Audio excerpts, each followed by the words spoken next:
আমার আজকের লাইনটা আমাদের দেশের বেকার পোলাপানদের জন্য। 6 থেকে 7 বছর বয়সে পড়াশোনা শুরু করবা, 25 থেকে 26 বছর বয়সে তা শেষ করবা।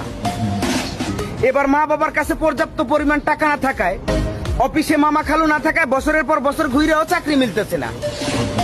তারপর সেই বৃদ্ধ মা বাবার কাঁধে বসেই বেকারত্ব জীবন পার করবা।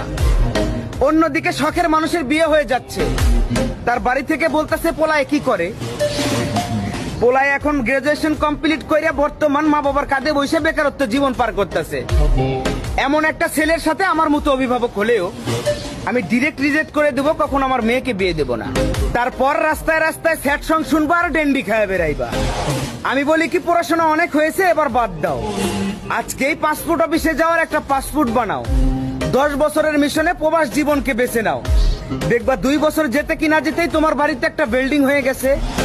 10 বছরের মিশন শেষ করতে ব্যাংকে মোটা অঙ্কের টাকাও হয়ে গেছে। তারপর বাড়িতে ফিরে এসো, দেখবা তোমার জন্য মেয়ে নয়, মেয়ের মাও রাজি হয়ে গেছে। কথাটা মাথায় রেখো।